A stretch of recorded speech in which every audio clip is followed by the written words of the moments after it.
as down the glen on Easter morn to a city fair rode I. There are lines of marching men in squadrons passed me by. When I first heard the Foggy Jew, I think I must have been, I don't know, 5 or 6. My Aunt Eilish was a beautiful singer, trained alto singer. And I'm sure the first time I heard Foggy Jew was her singing Foggy Jew. And more recently, obviously, because of the 1916 celebrations, it really brought back some lovely childhood memories for me.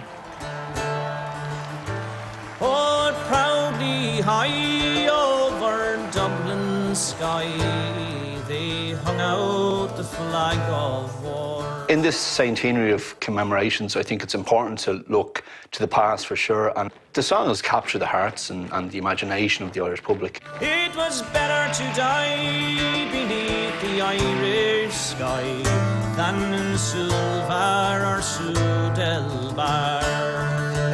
I think it's an incredibly important song for the time. The words are so evocative. It brings together imagery of religion, of state, of war, of death, of the good fight. And the war is in deep amaze at those gallant men, but true. The Foggy Jew was written in 1919 by Canon Charles O'Neill, and he was from Portglen in County Antrim. And he wrote it after he had attended the first meeting of Dáil Éireann, which happened on the 24th of January 1919 in the Mansion House. And this particular day is huge in Irish history, because not only was it the first meeting of the democratically elected new Irish government that was not recognised by the British government, but it's also the day that signals the opening of the War of Independence. And what basically this means is that the Ireland that was there before 1919 was gone. And Canon O'Neill captures that with this song. And from the plains of Royal Mead, strong men came marching. The song is really a call to arms. It's a battle cry. All on Britannia's Huns and their long-range guns. You have the line in it talking about the strong men against the long-range guns. It's a David versus Goliath almost set up there.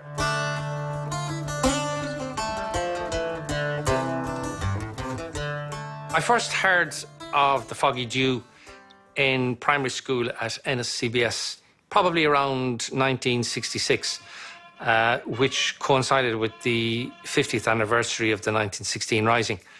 It was a rousing song, very evocative, full of imagery. Suvla Bay, Suddle Bar, Britannia's Huns, long-range guns. As a kid, it was just a song, and I loved the melody, and you could hum it. But it wasn't until I kind of was in my 20s, really, that I actually thought, I must actually read the lyrics. I must actually sit down and I play the guitar myself. So, you know, I'm learning the lyrics, and it tells a very sad story, very tragic story. And it's kind of like a lament to the men and the women who, well, particularly men. He doesn't mention much about the women, but the men who actually gave their lives in the fight for Ireland's independence. It was at the height of the First World War. You had over 200,000 men in the British Army fighting for the freedom of small nations in the hope of getting some freedom for themselves in the shape of home rule. And a small group of men and women, they decide, if you're going to fight for a small country, that small country is Ireland, and they strike a blow against Britain during Easter week. They are not supported in general by the people at this time because they believed at the time it was wrong. Now, the response from the British government to the events at Easter is really harsh. So the mood goes from one of anger into one of understanding and support. So when it comes to 1919, the Ireland that those who were fighting in France, in the trenches, is completely different to the Ireland they left, because whereas they were supported and cheered at going out, they now come home and the questions are asked, well, why weren't you here in Dublin fighting with these men? Why weren't you fighting in your small country for your freedom? So it's a completely different country that you return to. That's where the Foggy Jew really comes into its own. It really captures that whole shift in public opinion. Both my grandfathers, on my mother's side and on my father's side, were heavily involved in the Rising and in the IRA at the time. They both gave their lives for Ireland's freedom and independence. So the song means an awful lot to me when I consider that and I think about that. The song, you know, speaks volumes to me. The power of the words, and particularly of that time, you know, it's a time where there was no social media or anything like that. It was the written word or the oral tradition. You could imagine this song being sung in different bars, and the way that would just galvanise people's support. Sometimes this idea might seem a bit more romantic in that instance than the reality of it, and that comes into the song as well, talk about the glorious dead. You know, that's the reality. People were giving their lives for their country, which is a noble thing in many ways, and then also a stupid thing in some ways as well. Is there glory in death? I mean, that's just a philosophical question, you know, which I guess it asks us, and it's telling us that there is, because you'll be named. Or fought with Calbrew,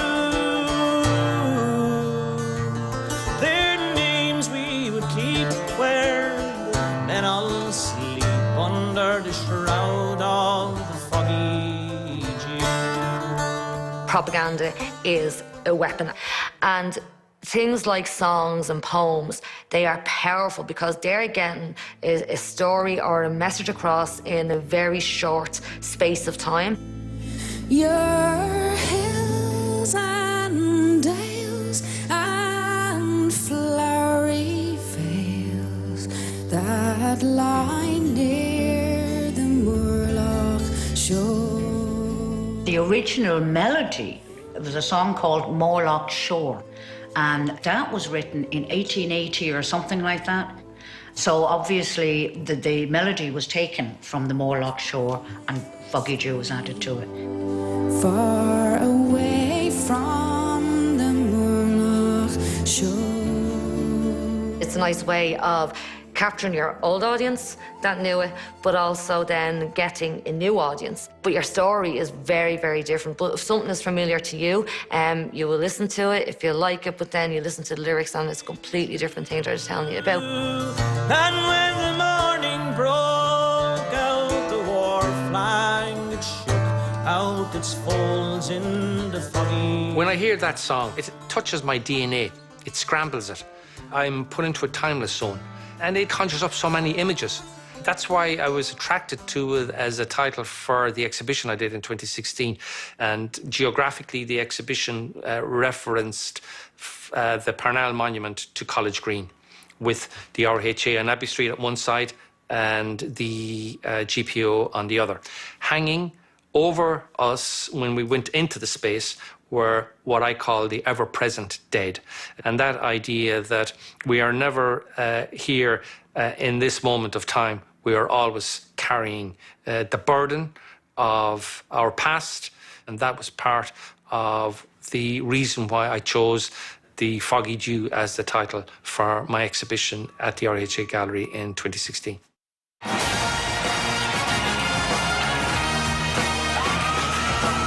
You will get a new generation that will discover this song for the first time, and we see that with the Foggy Jew today. There's a whole generation of young people, thanks to Conor McGregor. He uses this song as his entrance into the ring. Now, they may not know what the song is about, but then they might start to look at what the song is about. So they're finding out, they're discovering their history. For I parted them with valiant men that I never shall see no more. Number one, I love the melody, but I love the history behind the song.